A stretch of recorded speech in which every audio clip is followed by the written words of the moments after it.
I tell you, be my first break of ice. I am not a morning person, so I won't be before you long. My brain is still trying to know that my legs are moving.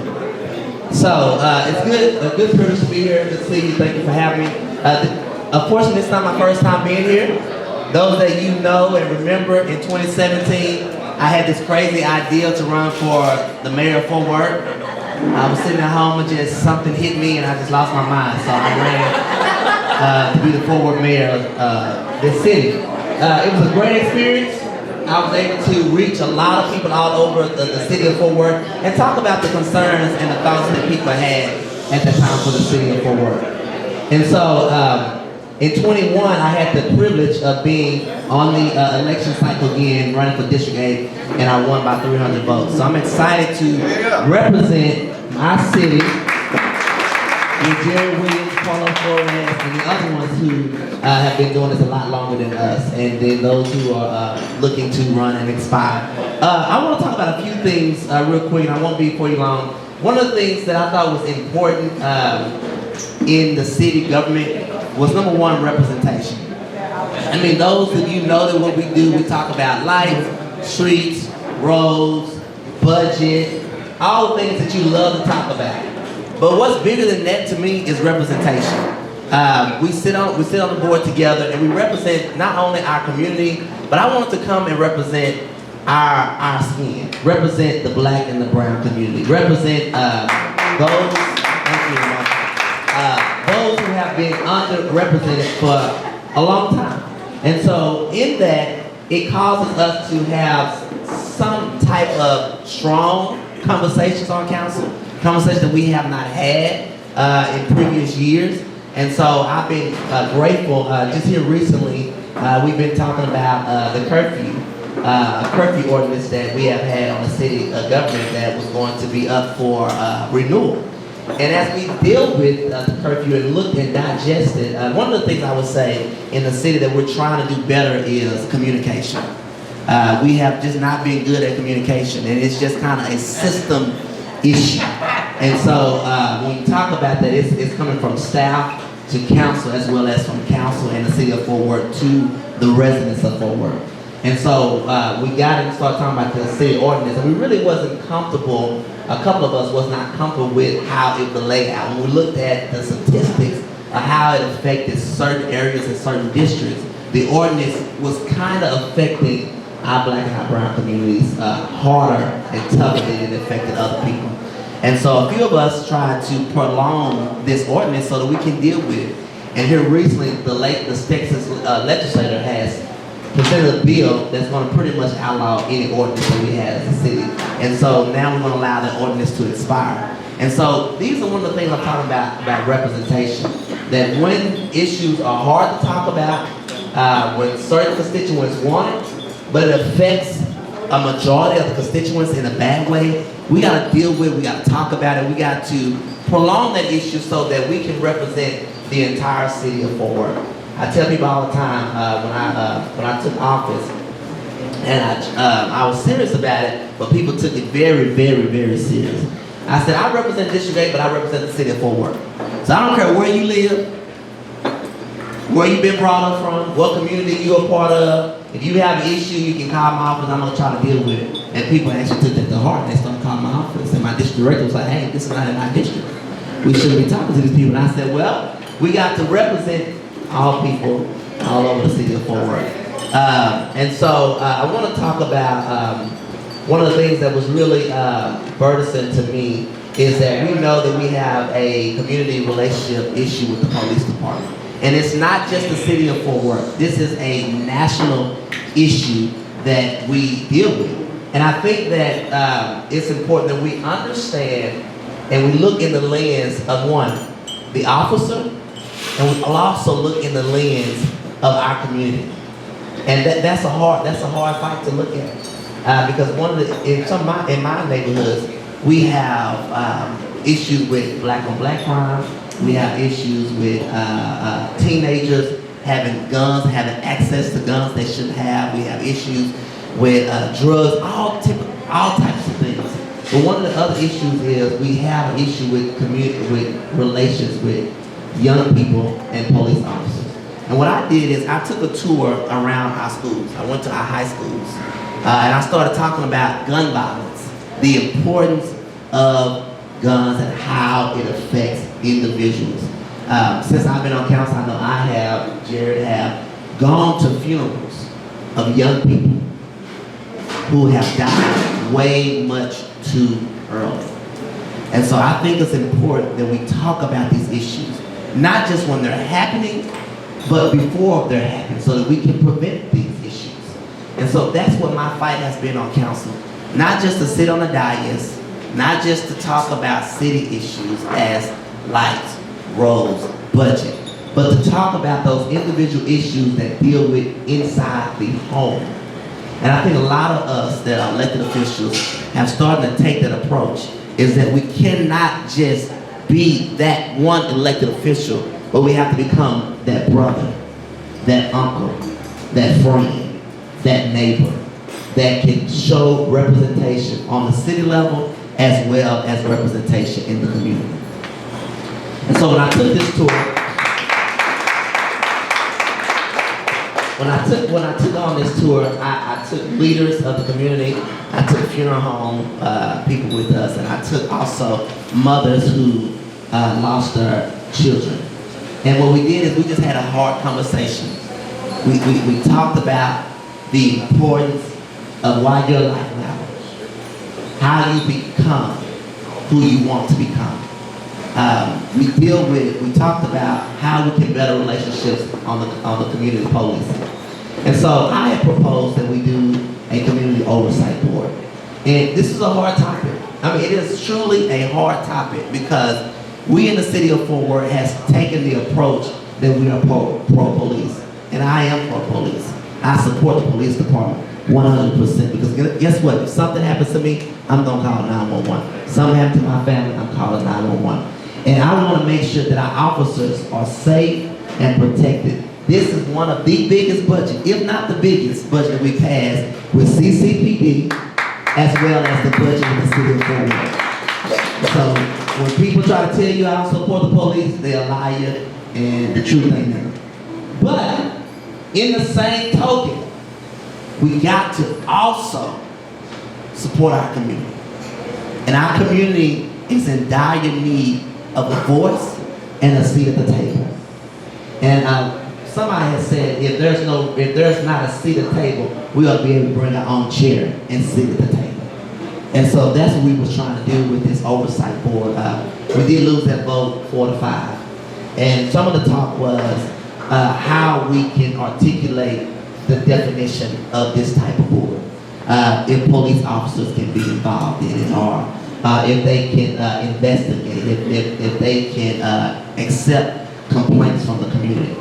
I think it's very imperative and important that we have all races, skin, color, ethnic background sitting on a board that does not have any direct influence on the police department or even the community to talk about policies and procedures, because the reality is there are certain policies and procedures that, number one, exist, they're not good for the community, and then there are certain policies and procedures that does not exist.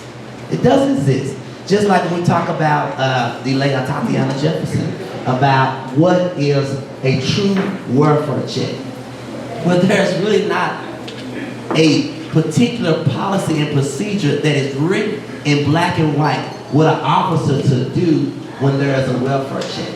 And so what they do is they go off of instinct. They go off of what they think is right to do. We cannot continue to allow them to make decisions off of their own instinct. We got to have things in writing, things in procedures, and things that they're trained about to do, so that when they show up in somebody's house on the east side of Fort Worth, Texas, in an area that is poverty and blighted, that they do the same thing they would do if they showed up originally, if they show up on the west side, north side, east side, and south side. We have to come up with these policies and procedures, these hard topics, these hard thoughts. Those are some things I've been fighting for on the city. I also have been dealing with education. I think if we're going to be a stronger city, we got to be a smarter city. And one of the, I remember when I think when I ran for mayor and when I ran for city council, it was like, the way you talk, you ought to run for school board. I said, no, we got to talk about education in the city of Fort Worth as well. And what I have recently done is I have compelled our council and I worked with the city manager to bring in our newly elected, or newly appointed or selected superintendent of the Fort Worth ISD into our building to talk about her plans for the city of Fort Worth. Not only her plans, but to figure out how two elected bodies can work together. This is unheard of, because we represent the city, they represent the school board. But what if two elected bodies come together for the sake of our future and the sake of our children, working together simultaneously for a betterment of our community? That is what this is about. And so we're working on coming together and having either meeting once a year or twice a year. Number one, how we can budget money to them and how we can know what their true issue is. People talk about reading at the age or at the third grade level. But what happens? What are we going to do for the people who are in 9th grade and in 10th grade who miss that third grade reading? Do we just let them go on and fail out? Do we let them not go to college? We got to come up with a system where we support all the way from kindergarten to 12th grade and so on and so on. And so look forward for that to come to pass. I think that's all I have this morning. I can answer any questions or I can chime in on some other thoughts. But again, I'm just grateful for you to have me, grateful to be here. I am, oh, no, I'm not going to say that, but this is season, elections, and okay. So we're in election season. So it's important that you make sure that you know who your representative, the lines have changed. We have new district maps, and so make sure that you know who's in your district, what district you're in, who you're going to be voting for. Don't wait till the last minute, because this election, as all elections, is going to be vitally important to continue to move forward. All right? That's what I have. Any questions for the councilman? Over here. You mentioned your community oversight, the board and TCPU. When do you expect, or how soon do you expect the next vote for community oversight to take place? And in regards to TCPU, you know, the law allows that funds to be spent in other areas, not just solely police-centric programs. So are there any other programs that put forward that will allow us to spend increased funding for security at schools?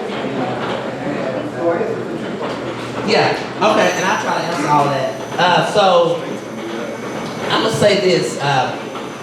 When I ran for mayor in 2017, I said that we needed a citizens review board.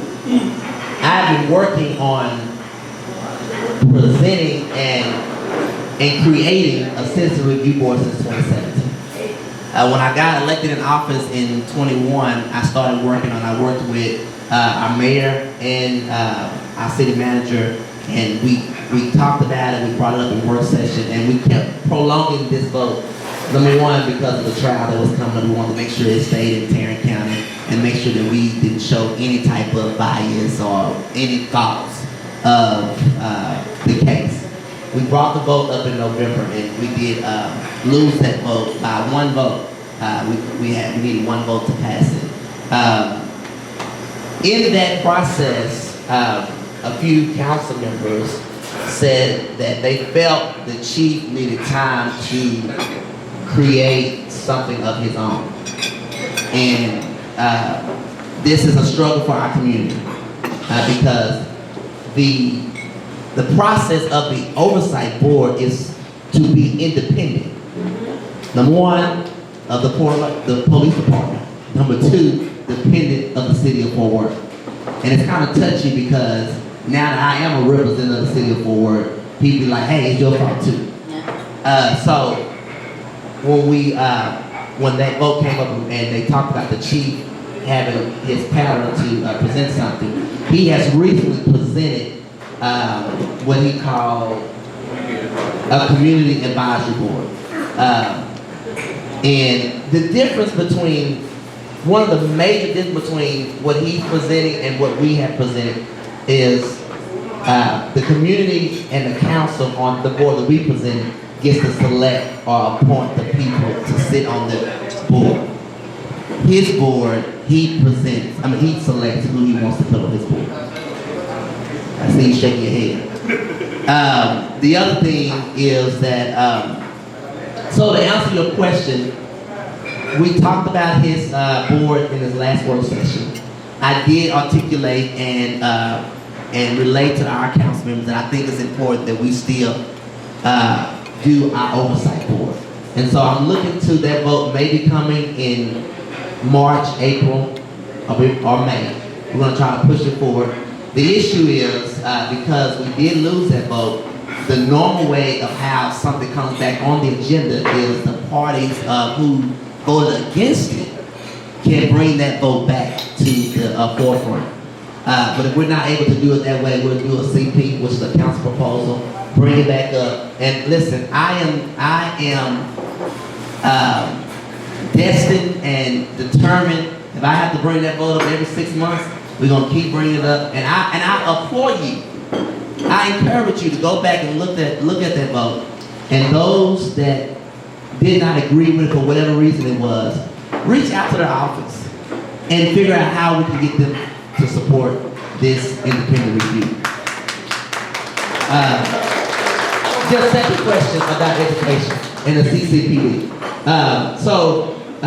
Jared worked on a collaborative, and I'll let him talk about that with United Way. That's one sector that's going to be coming to Tarrant County and Fort Worth. The other thing, if you go back and look at work session, we talked about SROs. We had an issue with the elementary school and the shooting at the elementary schools, and we talked about how we can put police officers into elementary schools. And so that is a discussion that we have already begun to talk about, how we fund that. And I don't know if you remind me, it was one of the craziest lines that we talked about is I said, I think the police officer, the chief said, that is going to cost several $100,000. I said, I don't care how much it's going to cost because we cannot put a price tag on the lives of our children. So we have to change that mindset and we got to change the quick. So we're working on that. We do know that we can use the CCPD funding in so many avenues and ways. We're already using it for child care. We're using it for after-school programs. We're using it for crime prevention programs. I mean, we're using it in such great ways already, and we're still working on it. If you want to, if you have a nonprofit and it can stop anything that is directed to crime, submit your proposal to the CCPD, and you can be a vendor and you can be a part of the process. I tell you all the time, don't talk about it, be about it. In regards to Hispanic representation, do you feel that there needs to be more Hispanic representation? Something like this came up tonight. In regards to representation, do you feel that there needs to be more Hispanic representation? 100%. And that's why we worked so hard in this last redistricting process to make sure that we drew a Latino Hispanic Opportunity District, which is district number 11. That district was drawn and created for Hispanic Latino opportunity. And so I applaud you to work effortlessly to make that happen. The last time we had a working cold case unit was Chief Mendoza and LULAC worked together. We put it together. And can you bring it back? Bring that cold case unit back? I think it's worth the conversation. I think if you give me the details, but I don't know all the details of it. I'll be glad to give you all the details, how we went about it, and bring it back, because we even found the funding to help fund it. And now that we got the half cent tax and all that, we can just tie it into that. Yeah. Because the cold case unit, all the things that are happening over there, in the cold case unit, you could get those people off the street. Okay. Okay? All right, thank you. I'll just take one more. All the time, I'm not that popular. Okay, this is just a simple two-part question. Do you believe law enforcement should be having duties as enforcing immigration law, which goes to my second part, SB4 and sanctuary cities, you know, that kind of sometimes lead to racially profiling our people. So I think Fort Worth City Council last time voted against sanctuary cities. All the other major cities in Texas were for sanctuary cities. So I'll sit down. Yeah, and I will tell you, I was there for that vote. I stood in solidarity. When they sat on the floor, I sat in solidarity to make sure that it happened. And I tell you, if it comes back up for a vote, I'll be on the prevailing side to support that. All right, thank you guys. Thank you. You know, that conversation brought back memories. Flashbacks. Flashbacks.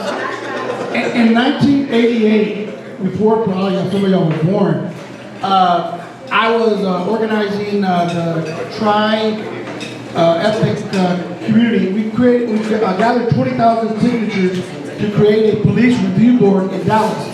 In 1988, 21 men, all men, were killed by Dallas police officers. 11 Mexican Americans, 9 blacks, 80% were unarmed. Okay? And all of them, none of them were indicted, none of them were fired. Okay? That's how bad it was back then. Still bad, but not as bad. And we failed after Ross Perot, who was a billionaire at the time, came in the Dallas police union, came out against the proposal. But another way to put it is to put it on as a city charter amendment. And with the makeup of Fort Worth now, that's some way you can do it to get around the opposition from the police unions and the business community that will always be against reform. 97% of police officers are great officers. My brother's a 25-year Dallas police officer. It's the 3% that are always screwing up, and they're protected by the other 97%. Okay? Think about the beating. I'm more pissed off in Memphis about the officers that did nothing when somebody's kicking somebody in the face like that. That's what it's. Anyway, a couple of people here in the audience I want to recognize. State Representative Ramon Romero is here. Councilmember Carlos Flores. Fort Worth Trustee Alberto Loveros. All right. Oh, Pete Munoz.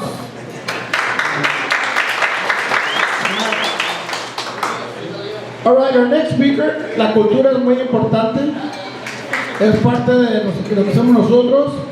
And our next speaker is Guadalupe Barreto. She's president of the board of directors for the Ballet Folklórico de Fort Worth. Vino con muchas ganas. Originally from Chicago, she got to Fort Worth, was a teacher's assistant. She graduated from Texas Wesleyan College and then moved on. Okay. And worked in the bodybuilding department. She attended Texas Christian University where she got her supervisor in leadership training, and she's now the president of the board of directors of Ballet Folklórico de Fort Worth. Thank you. Obviously, I'm not one of the dancers. Thank you, I will get there.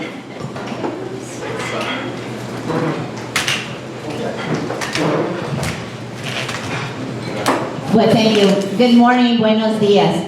It is truly a pleasure to be here today and to share our message. First of all, I would like to acknowledge that I have some people from my board. So I see some of them back there. Can you stand? And I see Rosina Ortega. She is our bylaws chair.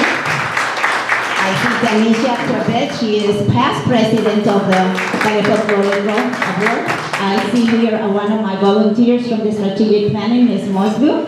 So thank you for being here today. Thank you, Domingo, for having this type of community events where we can come and share our messages to our community because this is very important. With that in mind, I would like to also introduce someone who couldn't be here today, and it's Carmen Garcia. Carmen Garcia is our artistic director, and she's conducting classes right now. We have a place here in Artes de la Rosa where she has her classes for students, and I will share a little bit more about that in a moment. So the message that I have for you today is to introduce the work that Ballet Folklorico de Forward has done in the community, as well as the impact that it has. And first, I would like to give you some of the highlights of the organization. In 2005, Carmen Garcia and a group of parents, including myself, had a vision that we could preserve our heritage through dance, music, history, and geography. So with that in mind, we formed this nonprofit organization, and we wanted to, with that organization, instill self-worth and pride among the youth and this community and their families.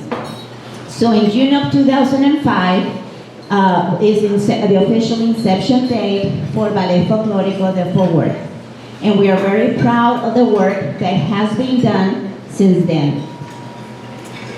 We have many events across the community.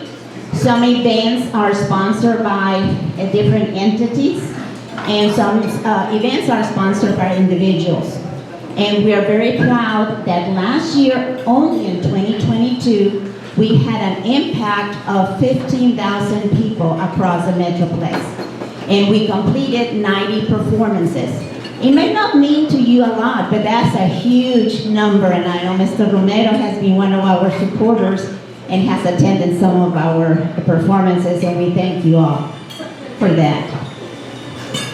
Our beautiful and talented students, our dancers, are start at the age of, as early as the age of 5, and we have all the way to adult classes.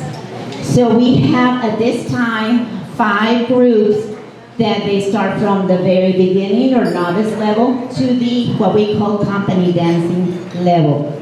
And these performers go around all the Metroplex sharing their talents. They wear also the traditional and authentic Mexican attire, and which is very important because that's part of our culture. When the students are learning the dances, they're going to be learning about the different states of Mexico, because that is part of the culture. It is a very different culture from Veracruz that you will find from Yucatan, or in Jalisco, or Nuevo León, Sinaloa. So there's part of what they are going to be learning, and we want them to be conversant. We want them to understand what that means when they're dancing something as muy movido como una polka, or something a little bit more calmer como una campechana de Michoacán.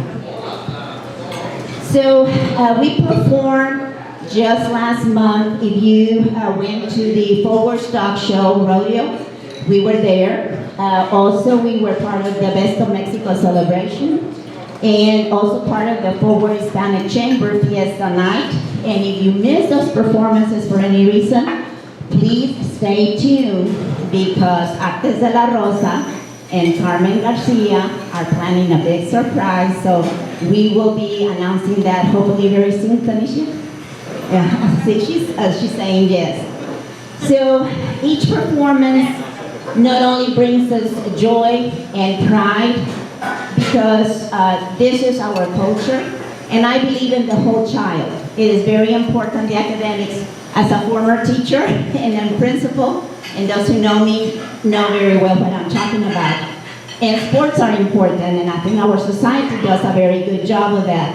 But part of this self-worth of a child is knowing who they are, what are the roots, where they're coming from. And it doesn't matter what generation you are.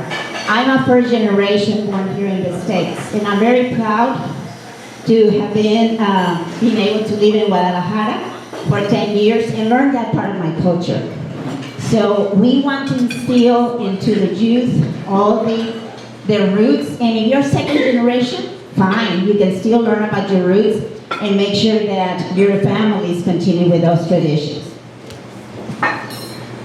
Consequently, it is very important to sustain the work and the work of the organizations like Ballet Folklórico de Fort Worth. It takes one generation to lose your language, your culture, and your religion. Therefore, the community of Fort Worth has a rich heritage, which our organization is an integral part of it. Therefore, we need your help. And so you are wondering, how can I help? Well, I brought some ideas for you, so listen up. You can help us, first of all, attending our performances, cheering on the dancers, clapping, echando un grito mexicano. So that's one way you can help us. You can also invite us to your events. So if any of you have events that you would like to have a little bit of entertainment, make sure you give us a call, and we will be there. Also becoming a member of the organization. So you don't have to have a dancer in Ballet Folklórico, just wanting to be part of our organization, you can become a member. Also, you can volunteer if you have a talent, and we have many different committees, and I know that you can talk to us at the end if you want to help us in any way. Then also donating funds, and last but not least, sponsoring any of the events as well of the projects that we have. Today we brought some postcards like this. If you didn't get the postcard like this, has a QR code in the back. Thank you, sir.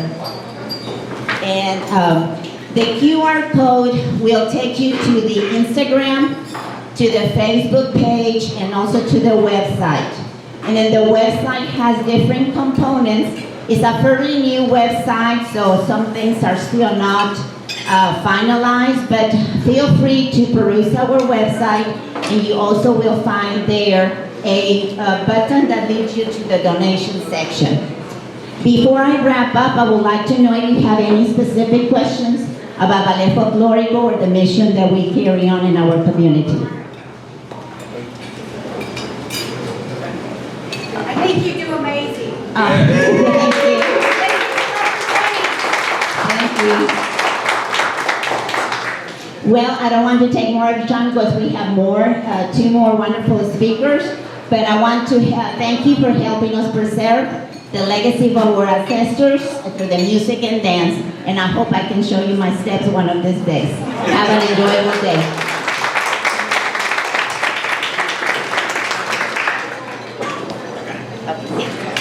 Gracias.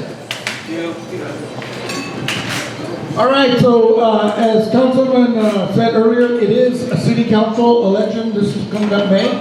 So we're going to have some of the candidates that are running for offices throughout the city and the county come and talk to y'all.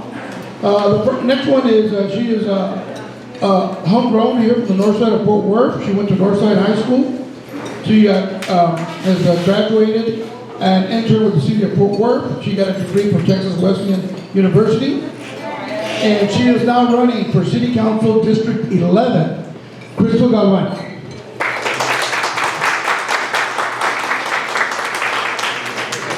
Buenos dias. Thank you for having me, and thank you for extending the invitation. I am happy to be here with you all this morning. As the new kid on the block, right, my colleagues here, I feel like it's important for you all to know me, to know my background, to know where I came from and what led me to make this decision to be the voice for District 11. So as Domingo shared with you, I am a graduate of Northside High School. I was born and raised here in the Northside, so this is home to me. This is where my heart is. My grandmother still has a property here in this area, even though she's not with us any longer. And so my parents worked hard growing up in the Northside. They worked hard to give us an education, to give us a better life. And I remember being in high school, and my dad was always telling us that we have to look beyond ourselves and to look around to see what other people need. You know, to open your eyes and keep your ears open and your eyes open and keep your heart open. And so how I got started in public relations was early in my life. In high school, there was an alleyway behind the high school that had illegal dumping. And so one day I just asked the question, who cleans that up? Right? And so one of my teachers asked, well, what do you think you can do? How can you make a difference? And I remember those words of my dad saying, you have to be the voice of people. You have to go and speak for others. Right? So my dad took me down to this place called City Hall. I never knew that that City Hall existed. I mean, I was a 16, 17-year-old kid. I didn't know what this building did or what the services were. Right? So I went around looking for who cleans up the trash. So then that led me to a place of environmental management and talking to them and finding out, hey, can you help me to come clean up this trash? So it led me to then organize my very first campaign with my students that were around me in my class to lead an effort to clean up this alleyway. So my dad took me to Hills, that's around here on 25th. I think it's Elrod's now, maybe. I don't remember what it is now. But took me there to buy trash bags, and we went and cleaned up the alleyway. And that same morning, I got a phone call from someone from Channel 5, right, that asked why I was doing this. And I gave them the example of, I want to make a difference in my community. You know, we all should be able to make a difference. And even if it's just something little, it makes an impact for others.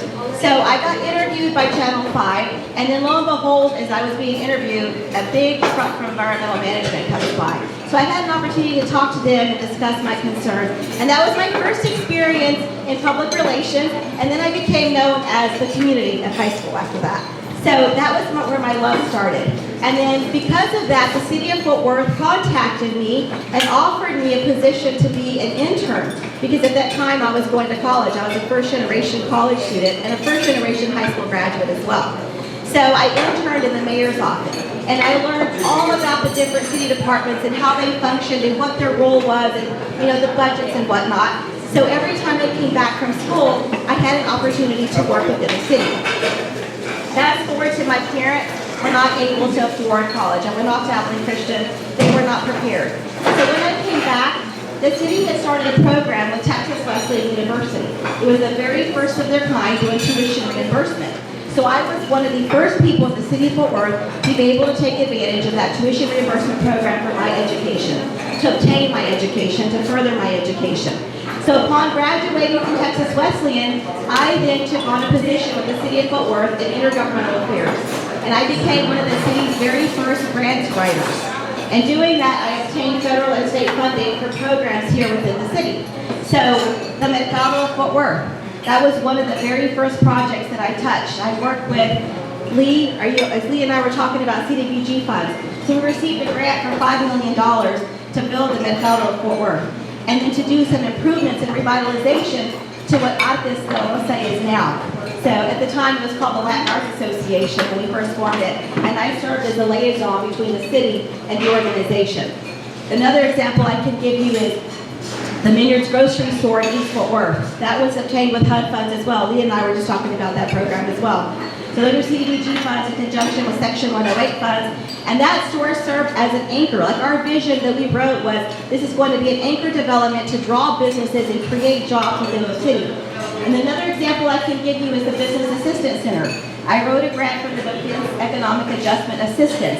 Our base was closing. Do y'all remember our base was closing at some point? And so we had all these people that were going to be displaced. So we're in a room trying to figure out what's going to happen to these citizens. What can we do to provide them, other opportunities? So then came the vision of let's create the BAC. The Business Assistance Center will be a one-stop shop center. And I was instrumental in securing those funds for the Defense Economic Adjustment Assistance Grant. So I have that institutional knowledge, I have that experience, and that's what I bring, and that's why I decided, what is my next step? After doing all this, I thought, what do I want to do next in my life? I was a stay-at-home mom for a while, but my husband can tell you I was never at home. I was always out in the community, doing campaigns or volunteering my time in those organizations that were important to me. And I still do that, right? I still volunteer in organizations where I can mentor youth, specifically Latinas, because I feel it's important to take my skills and my knowledge and bring others up as well and groom other people as well. And so this came natural. When the city decided to create another district out of the redistricting process, we saw the importance of having another opportunity Hispanic district. That was my next step. So this is my way to make a difference. You know, my dad always said, you have to endeavor to persevere and make a big impact in whatever you do. That was one of the lessons he left before when he left this world. He also told me, don't shame my name, right? Do things because you're representing not just me, yourself, but also your family. So in everything that you do, know that you're carrying all those people on your back. And the other thing he's always told me, he used to call me every day at college, and he would say, are you awake? Are you being a productive member of society? Are you taking up oxygen? And so I remember that. Every day I remember that in my life. Is I have to wake up every day, right, and be a productive member of society and not just take up oxygen. And this is my way of doing that. I want to give back to my community. And I want to give voice to this brand new district that is a Hispanic opportunity district. And that being said, it's an opportunity. It's not guaranteed, right? So we need people to vote. We need people to see the importance of having another Latino voice on city council to make a difference and to champion the voices of this district. And this district is very unique. It runs from one side of the city to another. It's a horseshoe district. It starts in South Side, comes around to Carter Riverside area, captures Hanley Meadowbrook, as well as a little bit of Pauley and into Riverbend Estates where I live. So it is a very unique district, and it's going to require someone who can bring the district together, someone who can build consensus and collaboration across the board. And so I believe I'm that candidate. I am motivated, and I'm committed, and I'm homegrown, and I am community driven. Thank you. You're a wrap.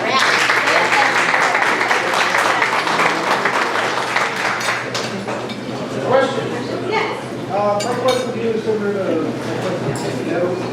Regarding community oversight board, do you believe the board is necessary? And then the second part is regarding CCP funding. Do you feel that more of that fund, more of those funds should be used to support programs other than police-centric programs, crime prevention, or it's all under the law. It's all allowed under the law. So as a existing grant writer, so I also own a business. In my business, I own a consulting firm, and Mother's Grants and Consulting. And what I do is government relations and advocacy, proposal development, and strategic business consulting as well. So I am very familiar with CCTV funds. So to answer your question is yes. So I'm aware of the funding and what kind of programs and projects can be used with that funding. And so I am a proponent. I have a vision.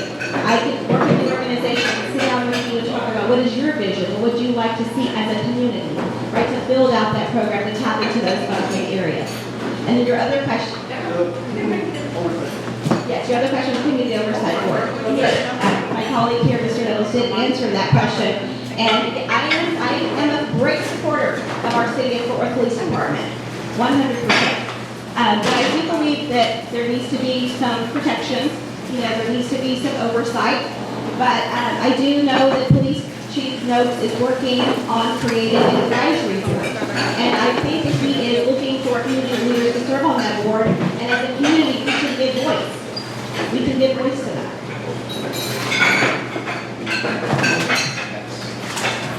Any other questions?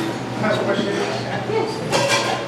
my question is, recently I saw an effort by our city governor, Republican, basically twisting around equity in terms of employment practices and different units of government, which in effect is saying that non-minorities are being taken advantage of. You're trying to achieve diversity at the workplace at any unit of government in the state. What's your opinion on that? So I know that our city board has a DEI department, right? And so of course we're just doing equity. And of course we're going to fight for that. And that's why we need more Latino representation, is to give voice to those kind of issues. And I'm a proponent of that.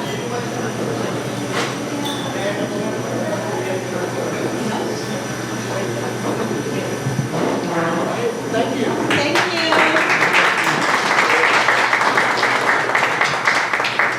All right, our next speaker is he's a graduate from North Crowley High School. He graduated with a science degree from the University of North Texas. He worked alongside local residents and families to create solutions for water conservation, waste management, and sustainable urban infrastructure. He's a lifetime resident here for work, and he's running for City Council District 6, Dr. Jared Williams. Good morning, everyone. Oh, come on. I know y'all are here, but good morning, everyone. It's so good to be with you all this morning. My name is Dr. Jared Williams. I grew up here in Southwest Fort Worth. For those of you who don't know my story, both of my parents were educators. My mom, she was a third grade teacher in Crowley, and my dad was a high school teacher. He started his career at Northside, so I feel like the Northside is a second home for me. We couldn't afford child care or after school care, so I'd always hang out in the halls of Northside while he was grading papers. So anytime I get a chance to be here, I'm always excited. Thank you, Domingo and LULAC, for inviting me to today's Chorizo and Menudo. I always enjoy the fact that y'all bring community together to talk about important issues and also break bread and continue to build community relationships. It's been a huge honor for me to be able to serve the past 18 months as a councilwoman for District 6. What's most humbling about it is being able to serve the community that I grew up in. My parents taught me the importance of not only faith, but also having faith in your community and being willing to roll up your sleeves and make a difference in your community. And so the city council isn't something new for me to do that. I've been doing that my entire life because that's the way my family raised me. I'm so proud of all the things that we've done over the past 18 months. Our goal as a city council office and the city council has really been about how do we create a just and prosperous city. And for me, that starts with the building blocks of our city, which is our neighborhoods. And so our focus in District 6 has been really focused around building strong neighborhoods in 3 ways. One, strengthening our economy at the neighborhood level, creating jobs and small business opportunities, revitalizing our neighborhoods. Second, around improving the safety of our neighborhood. And thirdly, around ensuring that we have representation on the council. This is not Jared Williams' seat, this is all of our seat. And so with every decision we make, we're making sure that we engage our neighbors on decisions large and small. Just to share a little bit about the success that we've had around neighborhood economy. I'm proud that we've been able to work with our neighbors to bring over $290 million in private investment in commercial development in District 6. And we also laid the groundwork for revitalizing the Alta Mesa and McCart neighborhood. We have a working group of neighbors, so if you live there and you want to get involved with revitalizing that corridor, we have a committee for you to join, and there's a lot of work to be done. But we are really focused on revitalizing that area. I get to serve with Councilman Flores and Councilman Nettles on the Neighborhood Quality Revitalization Committee. It's the first time this committee has been created in history for work. I was humbled to serve as chair. And we're really focused on how do we improve our neighborhoods that have maybe not seen as much investments as other neighborhoods from the city. Neighborhoods like Diamond Hill and Northside, like historic Southside, like Alta Mesa and McCart. And we've worked really hard over the past 18 months to create what we call a neighborhood conservation plan, which is a series of strategies. Now we need to fund it that makes high impact investments based on community input of the things that you want to see improved in your neighborhood. Before we had this committee, we were only revitalizing one neighborhood at a time, and a year, right? Each budget. Well, if we were doing that, we would never catch up and improve the neighborhoods in ways that we need to all across the city. And so we've really challenged the city management. We've challenged our city council to think about how do we revitalize and provide much needed services and investment in neighborhoods so that you don't have to move to another neighborhood, right? We want to live in the neighborhoods that we call home, and we owe it to you as residents to ensure that your neighborhood is being delivered the very best services for your neighborhood to thrive. The second thing that's been really important to me is the safety of our neighborhoods.